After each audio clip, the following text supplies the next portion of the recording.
Elista için Avrupa'daki en büyük Budist başkenti diyebiliriz. Zalatoye Obytel Budi Shakyamuni. Budi Shakyamuni'nin altın tapınağı.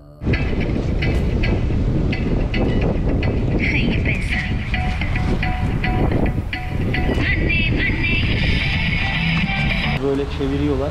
Esen rüzgarla birlikte dileklerinin, dualarının kabul olduğunu düşünüyor insanlar işte. Onlar da göçebe bir topluluk. Aslında Moğol topluluğu, yani Moğolistan'dan, daha doğrusu Çin'den buraya göçmüşler. Benim şu ana kadar içtiğim en değişik çay diyebiliriz herhalde. Arkadaşlar. İşte bu yolda bu çarkı çeviriyorlar. Ve bu da ritüellerinin, dua ritüellerinin bir parçası.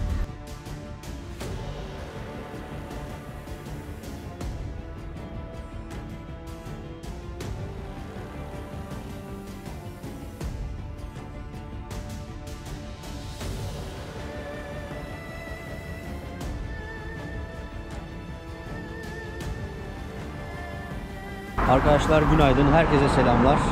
Astrahan'dayım. Birazdan Elista'ya gitmek üzere otobüse bineceğim. Yani yaklaşık bir saat sonra. Şimdi otogara doğru yola çıkacağım arkadaşlar.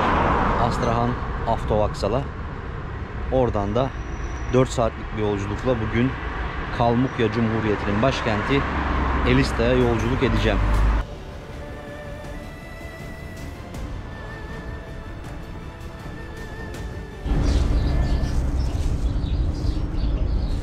Arkadaşlar 2 tane şöyle hemen şey aldım yine, pirog, çabucak kahvaltı yapmak için.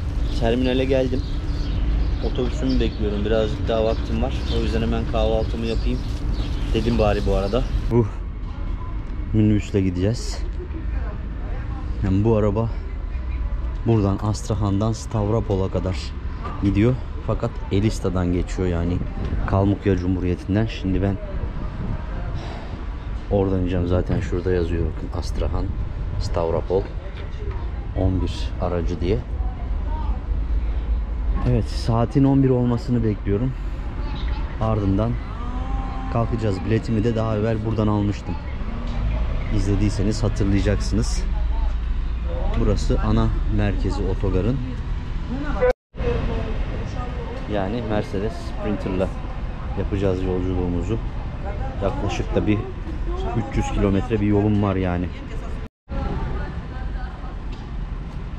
Arkadaşlar burada bir de aklınızda bulunsun. Eğer buralarda otobüs yolculuğu yaparsanız, yani şehirler arası yolculuk yaparsanız, bagajınızı da ayrı ödemeniz gerekiyor. Yani Türkiye'deki gibi bileti aldınız, içinde bagaj hakkınız da yok.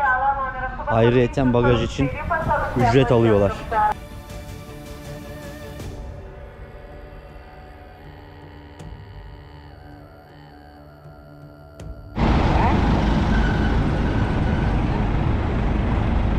Astrahan'la Elista arasında bir yerde, Yaşkol denen bir kasabada mola verdik sevgili arkadaşlar.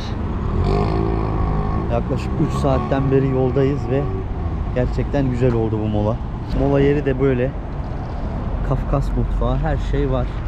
Otel var. Bildiğin bizdeki gibi işte. Şehir arası inanılmaz derecede düz, yani bildiğin bozkır, step, dümdüz arazi, bir tepelik, bir ağaç bile yok neredeyse. Evet, tekrar yolculuğa başlıyoruz arkadaşlar.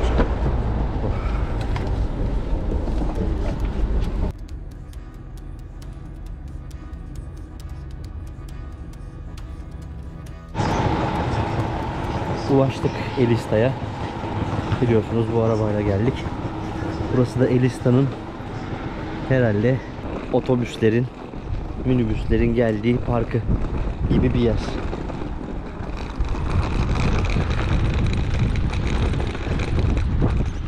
Çok da güzel bir işleme var burada, baksanıza. Tren istasyonuymuş aynı zamanda burası. Ama Astrahan'dan buraya tren yoktu. O yüzden ben otobüsle geldim. İlk olarak bunu söyleyeyim. Şimdi otelime yerleşeceğim. Tabi arkadaşlar şunu da anlatayım. en baştan başlatıyorum ki çünkü sizler için eğer bir gün yolunuz buraya düşerse bir seyahat rehberi, bir gezi rehberi olması açısından, yani nereden kalkıyor otobüsler, minibüsler ya da trenler, o yüzden seyahatimin en başından itibaren başlattım ve genelde de böyle yapıyorum. Sebebi bu yani.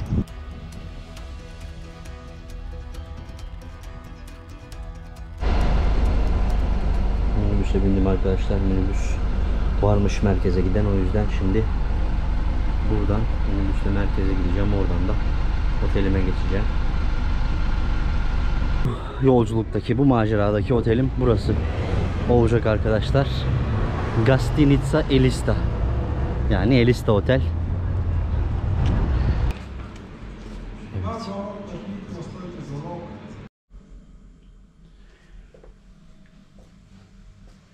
Bu bölümde kaldığım oda, yani otel bu şekilde. Fena değil diyebiliriz. Şöyle bir geniş yatağım var. Yine otelde olması gereken her şey var. Ve en önemlisi şehir merkezinde.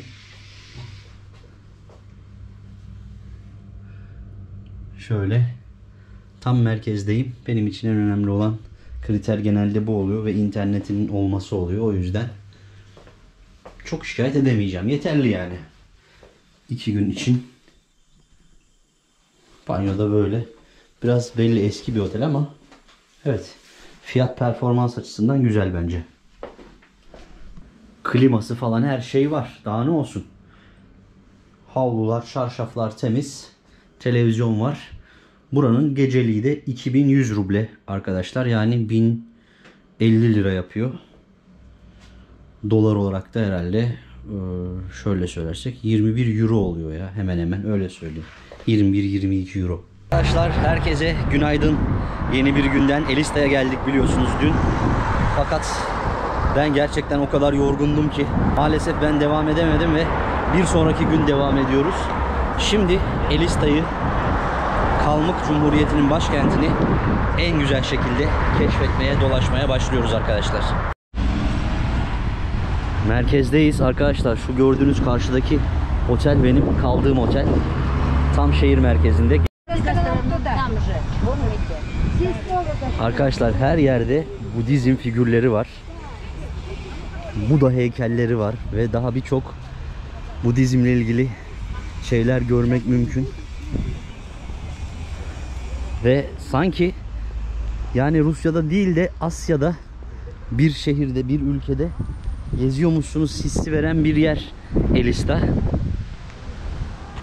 Burada tabi yine 2. Dünya Savaşı kahramanlarına atfedilen bir anıt var. Şimdi bakayım yakından. Kalmıkya Cumhuriyeti'nin 2. Dünya Savaşı'nda vermiş olduğu kurbanlar diyelim. Elista için Avrupa'daki en büyük Budist başkenti diyebiliriz. Yani en büyük Budist topluluk Kalmıkya'da yaşıyor Avrupa sınırları içerisinde. Avrupa sınırlarını da tabii şöyle hesap ediyorlar. Kafkas dağlarından yukarı Oral dağlarına kadar. O da bu bölge içerisinde Avrupa'da yer aldığı için Avrupa'daki en büyük Budist topluluk diyebiliriz. Söyledim ya, her köşede Budizmle ilgili bir şey görebiliyorsunuz. Bunlar da dilek kurdeleleri. Yani buraya insanlar işte dualarını, dileklerini tutarak, şu düğümü atarken sessiz bir şekilde söyleyerek dileklerini bağlıyorlar ve olmasını bekliyorlar. Şifa için, işte temenni ettikleri şeyler için. O yüzden bağlanıyor bu kurdeleler ve şehrin de birçok yerinde de görmek mümkün.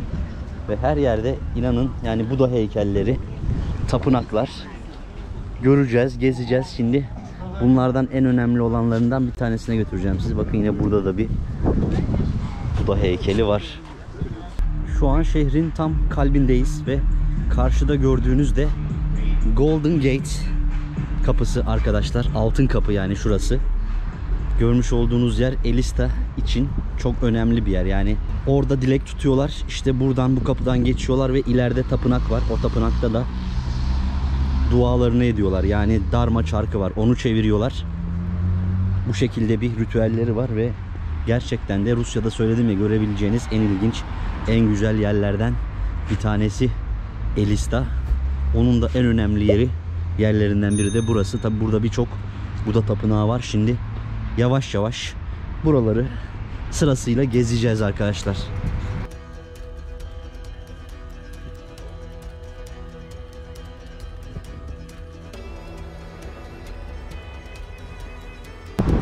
Ben de altından geçeyim arkadaşlar, belki benim de dilediğim güzel şeyler gerçekleşir. Evet, bu Golden Gate'in altından geçtikten sonra arkadaşlar da yönümüzü şu tarafa, en sondaki tapınağa çeviriyoruz. Onun ismi de Seven Days Pagoda. Yani pagoda, bu yapının ismi Budizm'de. İşte zaten birçok Japon kültüründe, Çin, Tibet, bir sürü, yani Budizm'e inanan bütün yerlerde benzer yapıları görüyorsunuz. Bunlar işte 7 katlı oluyor ya da 8 katlı oluyor. Yani Buda'nın öğretilerinin katlarını sembolize ediyor. Evet arkadaşlar, işte bu yolda bu çarkı çeviriyorlar. Ve bu da ritüellerinin, dua ritüellerinin bir parçası. Yine gördüğünüz gibi kurdeleler bağlı. Ve bu dileklerinizi tuttuğunuzda bu kurdelelerde işte rüzgarla birlikte bunların oluşacağına, gerçekleşeceğine inanılıyor Budizm'de. Ve burayı da hemen şöyle arkasına geçtiğimizde görüyorsunuz. Bir Buda heykeli.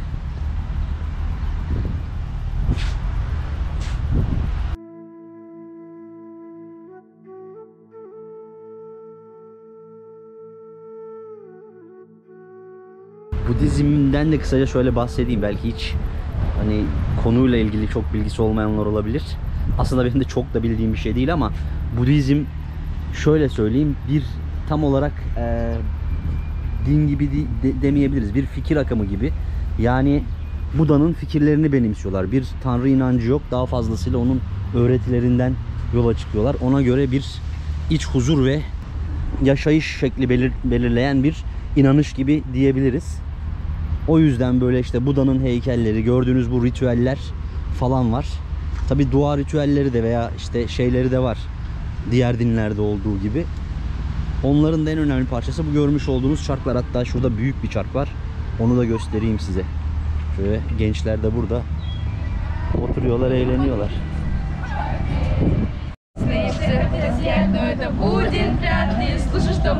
Elista, yani burada yaşayan kalmıkları size daha detaylı anlatacağım ve onlar da göçebe bir topluluk. Aslında Moğol topluluğu, yani Moğolistan'dan, daha doğrusu Çin'den buraya göçmüşler. Arkadaşlar, buradaki az evvel şarkılarını dinlediğiniz arkadaşlar kendileri müzik öğrencileriymiş. O yüzden şimdi ufak bir gösteri yapacaklar bana burayla ilgili. Şimdiden teşekkür ediyorum.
Evet, bu ufak şovdan sonra arkadaşlarımıza teşekkür ediyoruz. Elista ve tabi kalmıkları da size daha detaylı bir şekilde anlatmaya başlayacağım. Ancak önce bu meydanı bitirmek istiyorum. Burası, söyledim ya, şehrin kalbi, en çok gezilmesi, görülmesi gereken yerlerinden ve en ilginç yerlerinden bir tanesi. O yüzden burayla başladık. Haliyle buraya girince de Budizm'den bahsetmeden olmuyor. Görmüş olduğunuz bayraklar sırasıyla şu sarı ortasındaki lotus çiçeği olan Kalmukya bayrağı, yanındaki Elista'nın bayrağı ve diğeri de Rus bayrağı, zaten biliyorsunuz. Burası da valilik, vilayet binası. Hemen bu Seven Days Pagoda'nın yanında. Pagoda da arkadaşlar Budizm'de bu çok katlı çan şeklindeki tapınaklara verilen isim, kulelere verilen isim. Şimdi Seven Days Pagoda'ya geldik. Burası da yine yönetimsel binalardan. Şu yol boyunca geldim arkadaşlar. Buranın ismi de Kahramanlar Yolu. Yani en başta göstermiş olduğum 2. Dünya Savaşı kahramanları nedeniyle. Arkadaşlar burası da 7 Days yani 7 gün pagodası, işte tapınağı. Bunun her bir katı da böyle bir günü temsil ediyor. O yüzden ismi 7 Days'miş. Şimdi şuraya gideceğim ve şu büyük orada darma çarkı var, onu da göstereyim. Böyle insanlar buraya geliyorlar, işte bunu çeviriyorlar şu şekilde.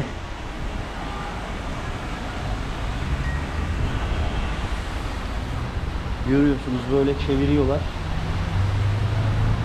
Esen rüzgarla birlikte dileklerinin, dualarının kabul olduğunu düşünüyor insanlar işte.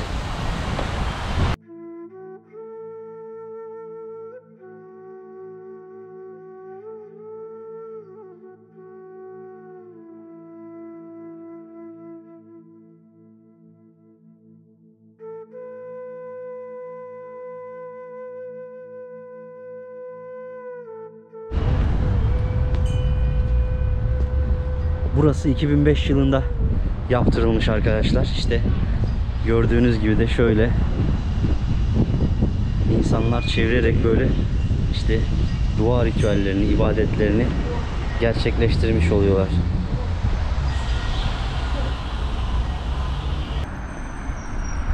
Kalmuklar Batı Moğollarının bir koludur ve kendilerini Oyrat veya Çungar olarak adlandırıyorlar kendi dillerinde.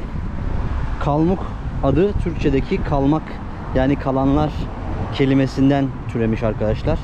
Bu isim İslam'ı kabul etmeyip şamanist inançlarını sürdürdükleri için verilmiş aslında.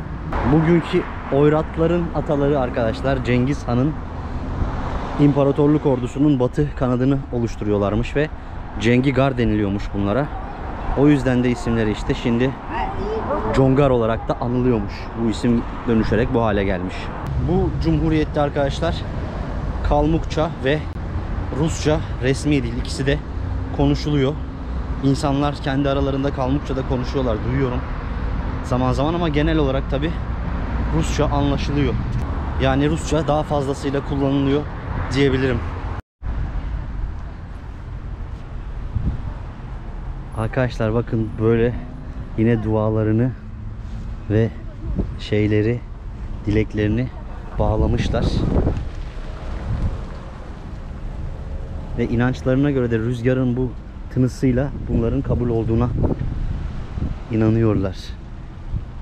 Şimdi ben burada tabi şeye geldim arkadaşlar. Golden Abut Shakyamuni Buda tapınağına geldim. Şimdi buraya yakından bakalım.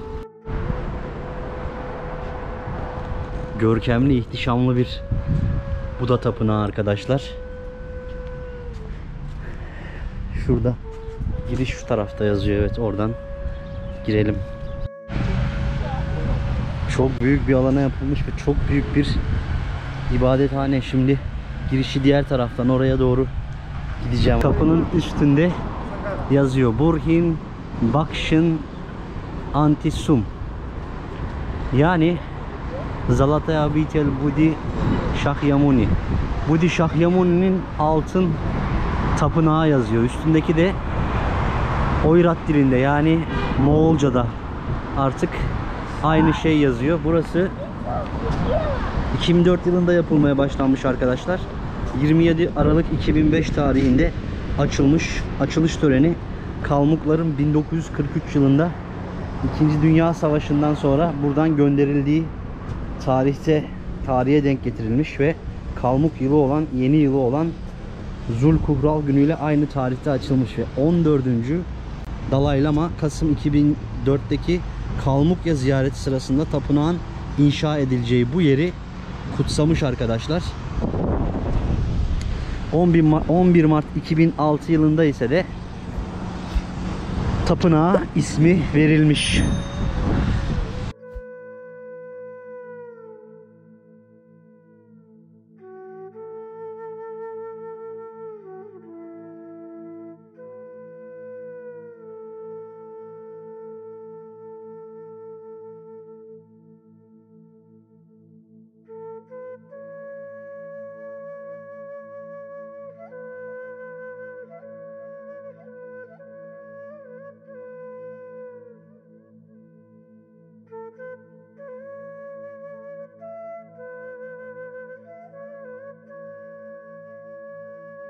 İçeride 11 metrelik bir Buda heykeli var ve 14.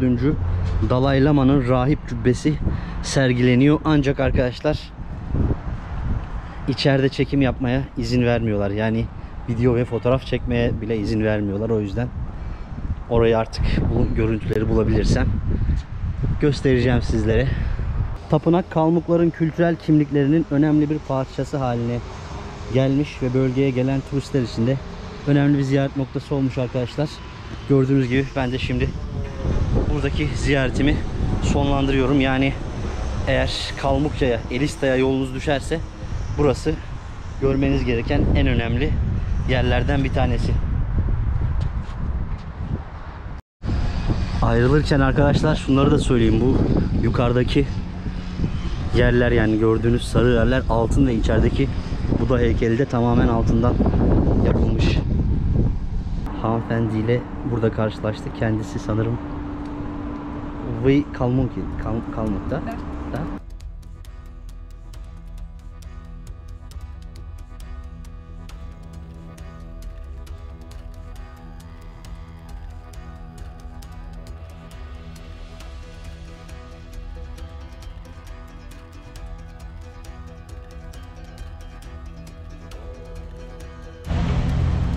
Kalmuk ya da otobüs durakları bile böyle arkadaşlar. Her yerde Budizm'e ait figürleri görmek pek mümkün.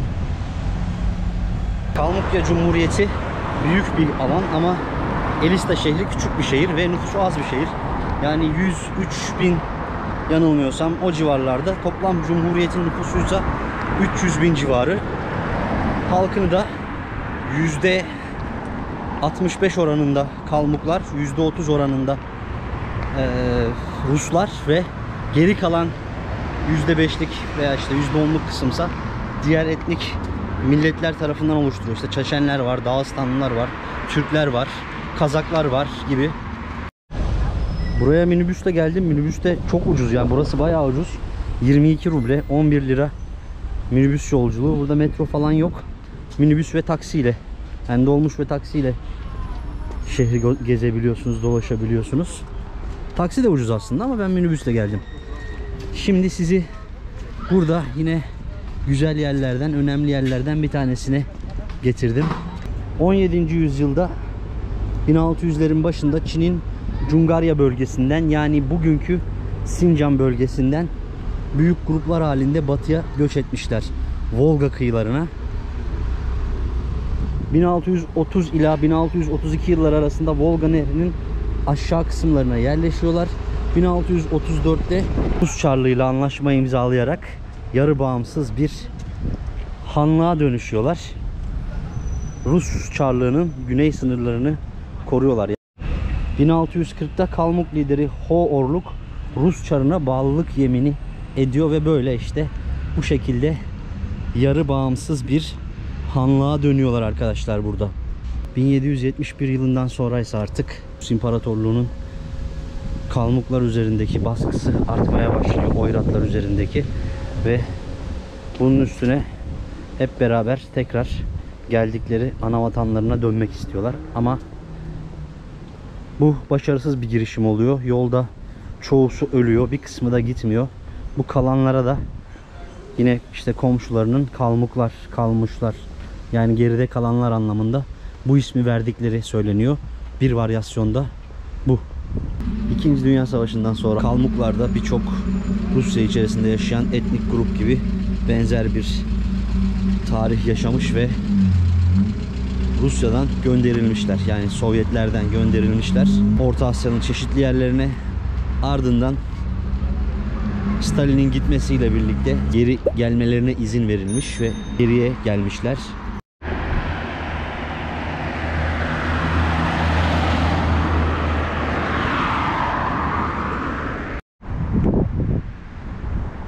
Burası da Kalmık Halk Müzesi. İçeride Kalmık kültürüne ilişkin birçok şey var. Buraya girmek istiyorum ama herhalde bunu bir sonraki videoda yapacağım arkadaşlar. Müzenin kapısında da şöyle bir yurt var. Yani göçebe kültüründe oldukları için Moğollar da Türkler gibi böyle bir yurt var ve bu da yurtta Suvenirov, yani hediyelik eşyaların satıldığı yurtmuş. Bir içeriye bakayım. Evet. Здравствуйте. Böyle işte Kalmıkya'ya özgü şeyler var. Ornament, yani anahtarlıklar.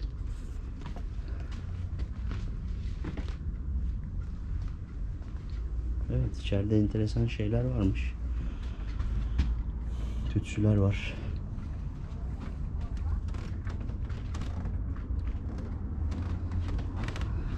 Bunlar da çayları. Kalmık çayı diyor. Evet. Çayları. Şimdi ben de çayda deneyeceğim bakalım. Birazdan. Böyle bir yerde ablamız satıyor. Yani şu heykelcik 500 ruble, 250 lira. Kalmık kültürünü daha yakından tanımak istiyorum tabi.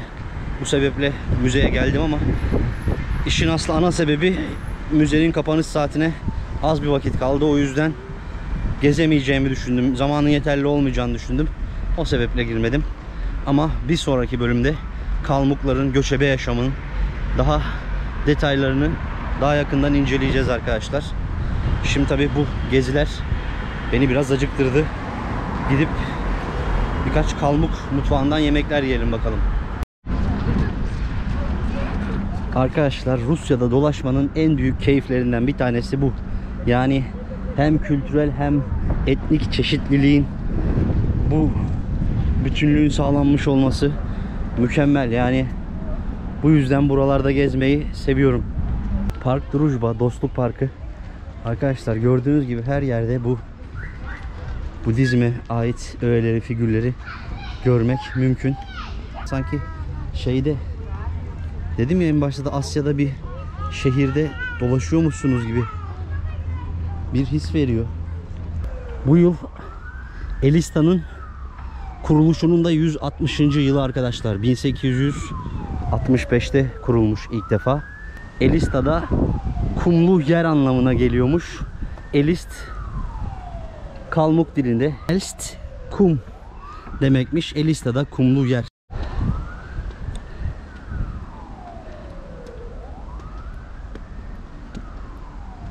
Elista'da arkadaşlar kısa bir süre Almanların kontrolünde kalmış 2. Dünya Savaşı'nda ve kendilerinin vermiş oldukları kurbanlar da var ve sonsuz ateş orada da yanıyor. Yine Kalmukların kendi vefat edenleri için saygı anlamında olan ateş. Şu etrafa bir bakar mısınız? Şu an biz şehrin merkezindeyiz. Hemen hemen. Ama bir ormanda gibiyim. Şehrin ismi tabi, Kalmuklar buradan gönderildikten sonra 1943 yılında şehrin ismi de Stepnoy olmuş.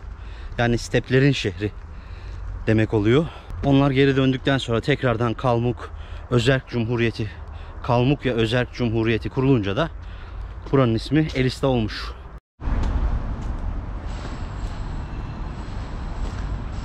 Burada arkadaşlar Kalmuk mutfağı yapan bir restoran buldum. Şurada hatta bakın yazıyor. Kalmıtskaya Kuhnya Uralan. Arkadaşlar, restoran gerçekten güzel. Böyle bakın, Kalmuklara ilişkin resimler görmek mümkün. Herhalde program da yapıyorlar. Şimdi ben yemeklerimi söyleyeyim.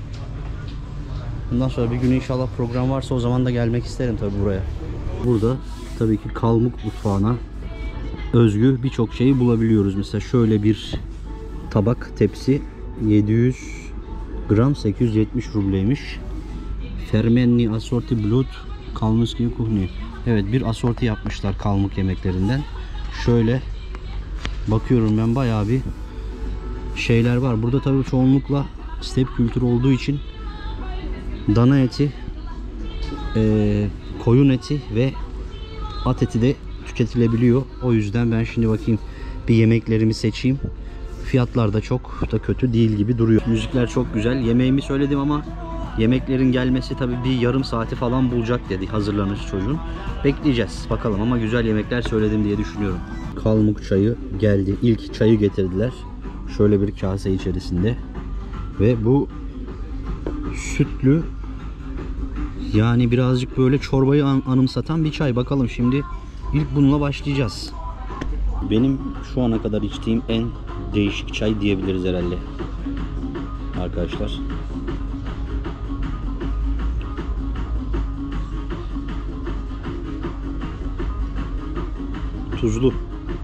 Tuzlu çay, yani süt tadı gibi bir şey var. Çay, çorba gibi bir şey.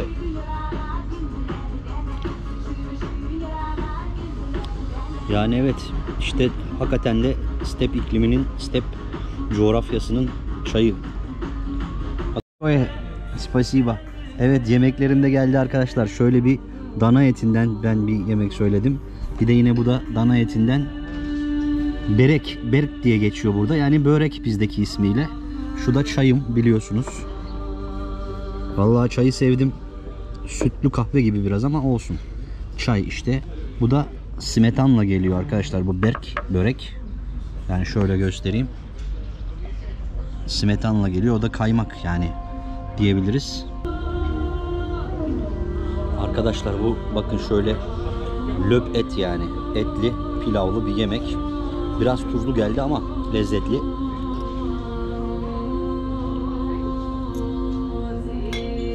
Gayet besleyici ve lezzetli arkadaşlar. Bir de şeyden denemek istiyorum, şu berkten, börek. Bu da bildiğiniz etli, yani Kafkasya'da buna pilmeni veya vareniki diyorlar. Bu da şöyle içi etli. Gayet güzel. Söylediğim üzere bunların ikisini de arkadaşlar dana etli aldım ben. İsterseniz kuzu eti, at eti, bunlar da söylenebiliyor. Güzel yani, genel anlamda yemekler gayet lezzetli. Böylelikle kalmık mutfağını da denemiş olduk arkadaşlar. Bu arada restoranda toplam ödediklerim için 1650 ruble ödedim. Yani 825 lira yapıyor. Yerel yemekleri yediğinizde fiyatlar biraz normalden daha pahalı olabiliyor ama evet, yapacak bir şey yok.